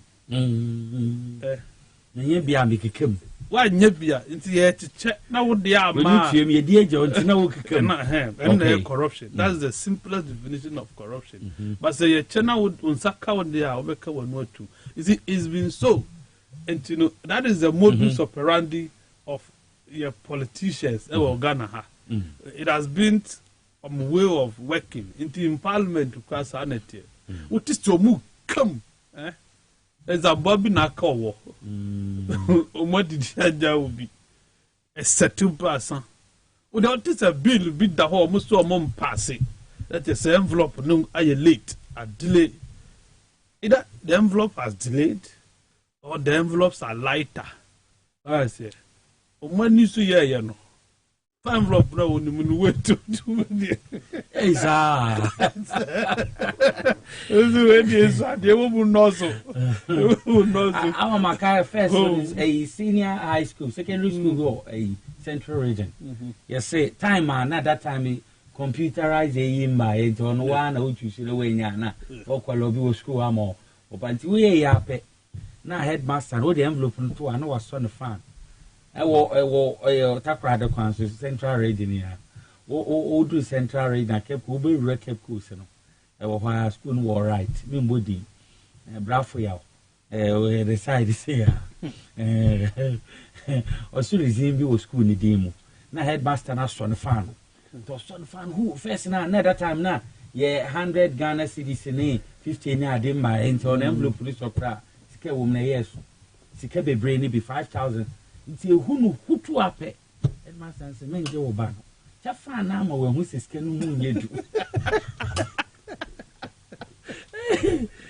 we school di bia cha de woni say na je kwata krade ti uramu a we try nyam nansa ko e wo right omo to asutu but first one o fi right we right say Cape Coast Road Cape Coast right there we right right to miss school me no me mbodi miss school me no omufi omokwaso ba ku we nim na ba ku achi mu na wo right na we wo si omu na wo si na make no ba ku crowd the braid is across it girl say you know say into cross it me mbodi no yankoye eno a na bridge no cross no amosa for ye chamo headmaster no so na fan bo ho na we ni to as a memorial bisa Zembebre it's a new video work oh Zembebre adam matter say bibi o person share I'm saying next week econo ebenya akwejana when you could betumi aba na mo na ya hwe ya review top stories APP mu na yetumi didi ho ko. I'm saying no so be here aho. The next week Wednesday, Thursday and Friday. Ever na ye decide man no so kakra. Okay. I think say next week no Power FM. Power FM.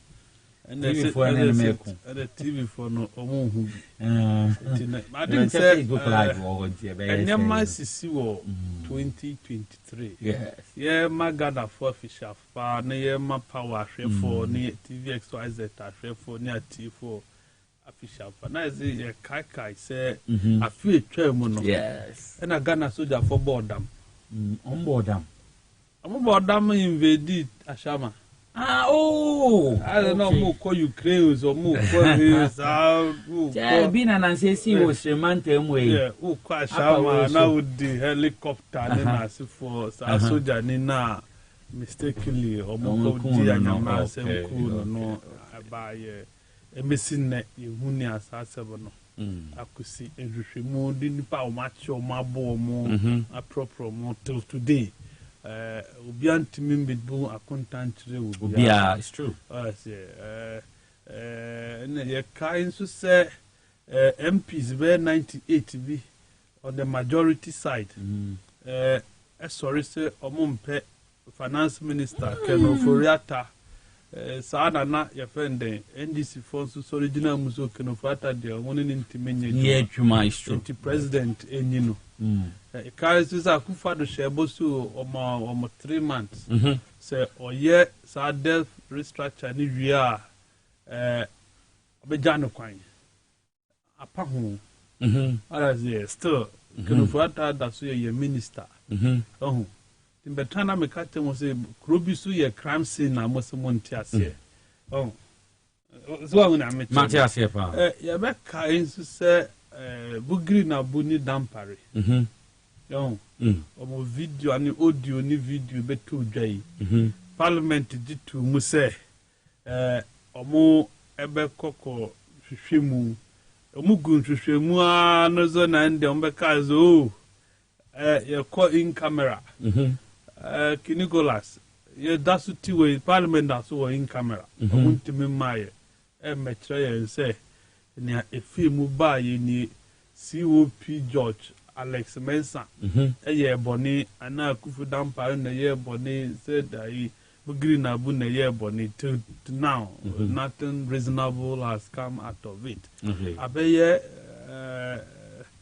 the trade of parliament say ombe kata nema so abobo nema so the movement ebe movie to in camera and I think say Jachi question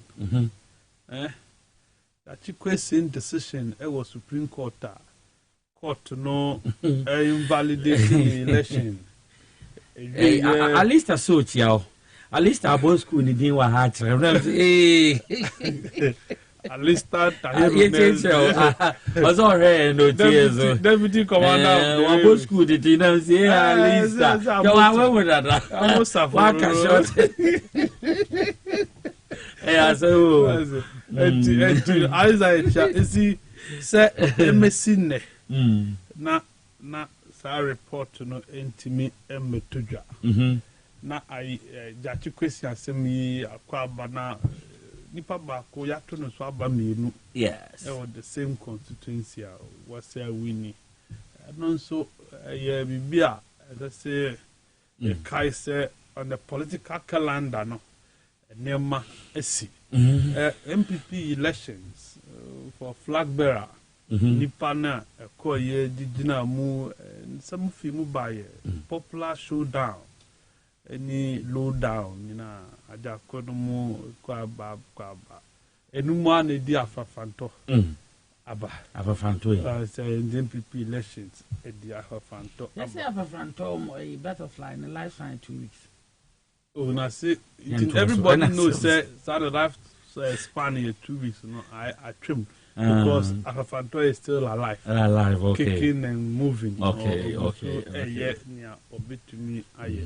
enti no na akosombo dance village ne agana mpenyifo tena asehye yesi asese yekobie dam na yedi tu amanfo fi ba omote aya se iwi ani akomo mo emo ne mattress wait a minute wa analyst say on any better pass or be part of review ni binti you be invited na ba kan ho na from next week days and your holidays ni e be didn't come on alista you be here na was wa ba join here na you didn't come over papa so the production was alista you be here cuz also one some kan and Sunday was this year no yeah and so what they to be crowd say nya ho abotre diagnose we nyina asi kanu fuata abusia de wabobo busia de ne din aya say abobo busia bibidi enema de akoso left and right bra champon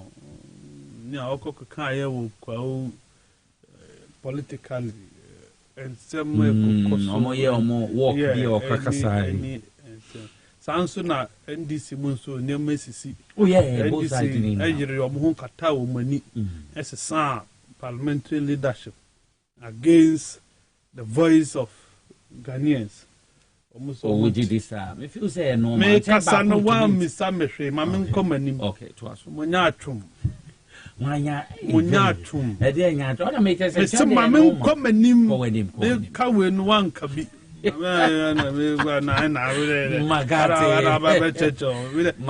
media me na ma me grass spray situwo ye na media mouth and this for you do money ho the SSA your friend then parliamentary leadership the atufo ni agoja ni your friend then omo maintain banda MP no think say omo so ye nya omo betimi. There have been some changes in the house. I know a major event in this year politically. The election of John Dramani Mahama as flag bearer of the NDC and the crude means of eliminating Dr. Kwabena Duffuor from the race, even though he was not going to do anything significant. Yeah. And so not politically then both parties have the responsibility of electing and nominating running mate. Unfortunately no omunyina ni boss enti omunyina ntiminya ye oh Jefferson mama announced that they say nyame ya adoma waka say nyame ya adoma onbodi o say nyame ya adoma nyame ya adoma asam na ye ka sa so na Dr. Mahmoud Bawumia so mete say o say omoma na time kakra ono so obeye we nti omoma na time asam na make enema esi wa finimu na make enema esi wa finimu waka so many balls say do you have balls between the omuntumi boss na ni ho boss ni ho boss ni ho abotress also no running mate you be say before we be decided to file to run you already know who will partner you. But in so much me have say my President Mahama say next year, early next year, and say January yame ya domna yame el share through idea between so yat an announcement. Yet he said Dr. Mahmoud Bawumia so share or Alisa Hotel or so on so man at time kakra. The different issue difference a woman say MPP there no. Constitution show say you are within this period as you did the eba okay and known about me akosre yes give me extra time to do further consultations so I say because Nipani Chukino they are in his eyes about 27 of them want to be running mate yes ya kwamana baby dodo na kana ko file o when I do na kan and then be more kana one mo na dodo no ya kan MPP me kana po na one is na one catch us on na dodo na pe no na kasa dodo na but and na ya tatete ne ono na bo pa dodo pa bofo no na odo na pa for na do so nti no no mo ye de Funny edgeman. Now, what money cannot do? Funny edgeman. There's a can't be here. No, the but my sister was confined because. Well, financial work. What didn't know me to talk wasn't John Copy, but I say a strategy. Why we share grounds or not? If you listen to the ground, some of them we are politicians, you must know. What take and you know, a boss. As I insist, it is boss. Because your mama in 1 year, you're back. Yeah, mama. Oh, yeah, only in 1 year. 1 year back. You need a running mate. Oh, but you shall say, or delay or procrastinate. Mama, and how many days now you run next year? And the whole try a day. The enchant. Oh, yeah, me tell me, I'm saying, so be so say, tell me, no body ding. And why so overcast? As all the two jar. Depend any box, so anxiety in film. Now lobbying in film. Now how new film. No beyond smoothness level. Asa. Okay. Yes, sir, it kills it. Obey level. No, so and now man for that so hope. Oh, some of them have hope. So many. So most and a powerful no much. Very wrong. Don't know.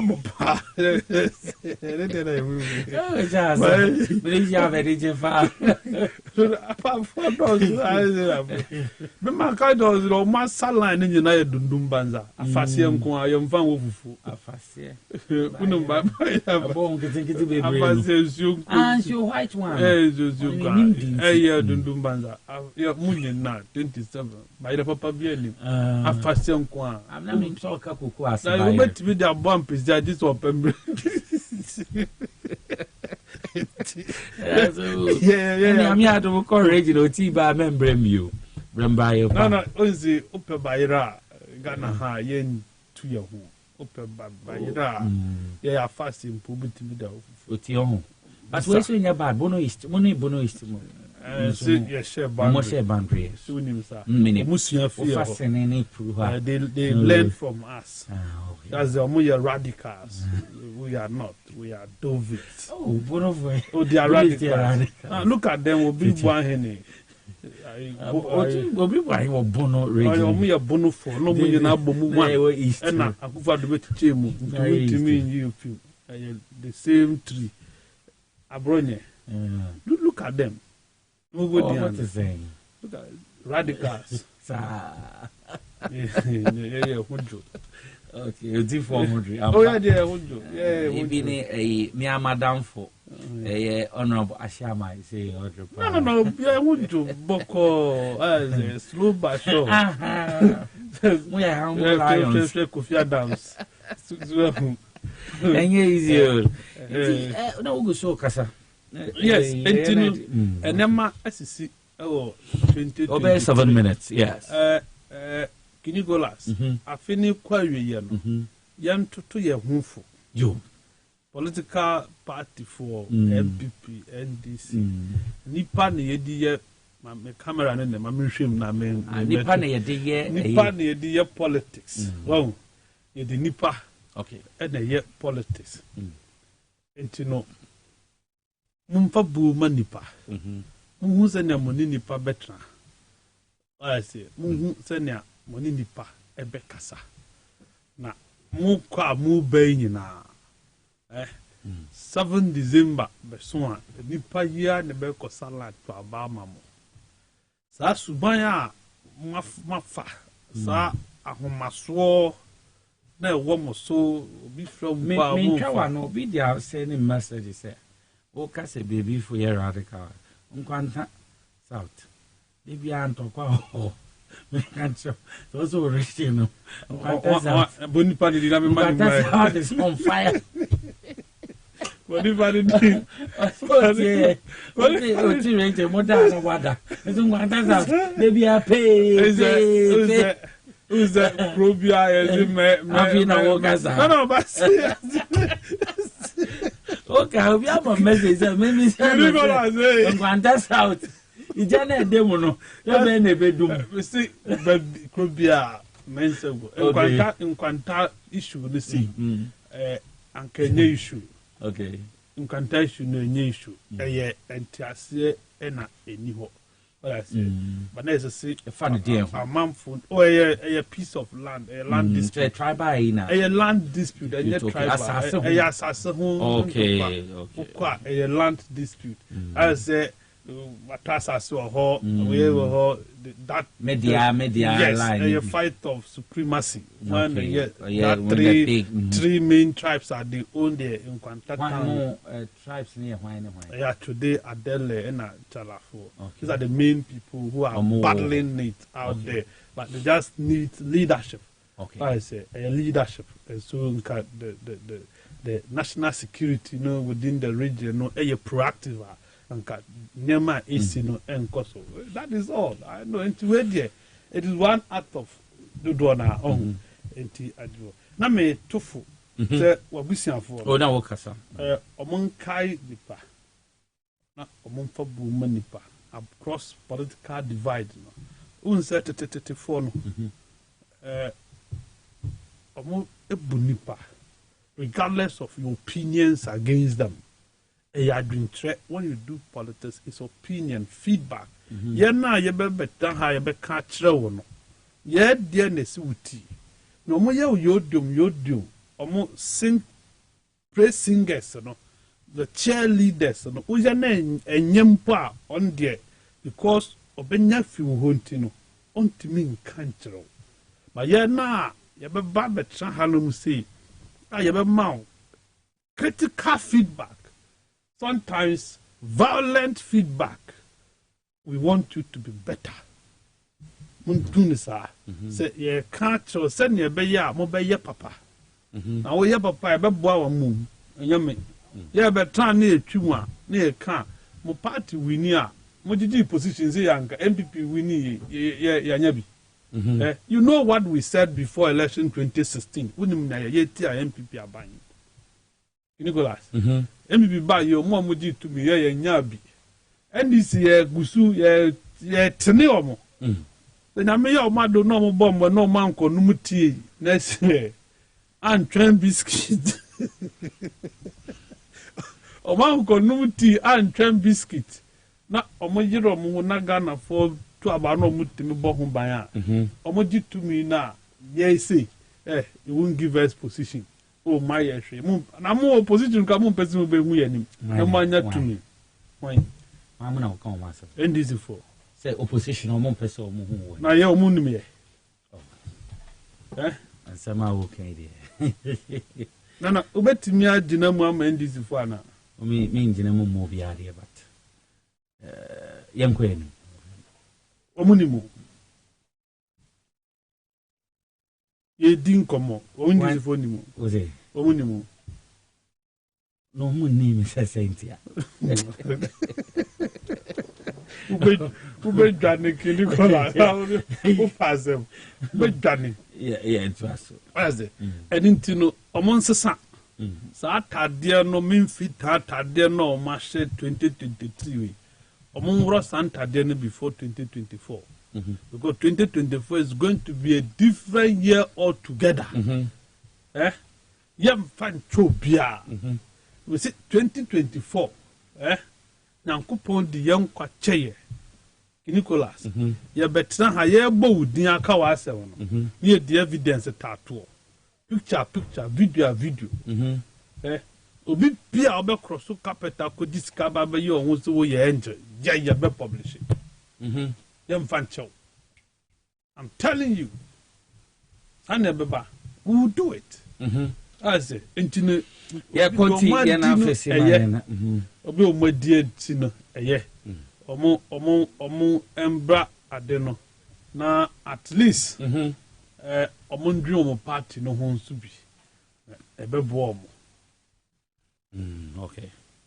I'm saying, my message be a baha or just say, will make a contribution me on a 3/3 appointment of government appointees. 1/3 appointment of the government appointees to the district assembly. No, also say I will kind not wrong. Are you saying government appointees are Thomas Abba? I was making a speaking in the context, that appointment is done by the president. What is the essence? That you will be, the president has power to appoint in the concept people. of appointment by 1/3 of the assembly members on argument, the numbers in the assembly was that after the elections of it might be that the caliber of people that might have been elected to the house might lack some expertise. Wait, so 1/3 of when did you buy? A friend Henry Sando. Why are they? Equiapem or Equiapem. Why are they? Why are they? No, who is he? May lack. Now Parliament or more are you all? Oh, Equiapem every. I'm out for a 2 year mono. I must say, Eco Parliament or Koyemra or Timra. Young fancy with the message about or see they might like. They might lack and you must make appointment to augment. Well, yeah, say, Mr. Henry Sando, Ebri, me and 170, say, Ember no Sasso. Yabeda Charles McCarthy as Papa, or Donna, or your editor in chief of the Hawk newspaper. You're from Nicholas, I was yours, and over to me from Nicholas. I had a did ready any base. Mima Muswidi is in news as sex in a can. Na ye de bro, say PSU crane, a crowd darkon. Omona over the brain. See, I had a did reading base. Mikao say, and there or Hinebaso the Mensa come brain after a news. And then no more fancy saying ya technical challenges. Into a mama send a more ye. And see after the news, and or Hinebabuama Benny, a idea or the Mensa canabeba. Ye mobi your official pa, and Yamisha Obibiasa or Shay. But Chairman Atochi, Mamentonka, feast with your papa. So on a ebusuafo ne no bi o echechi obi bia nta ha na edisi yesu amba ye be se share da foforo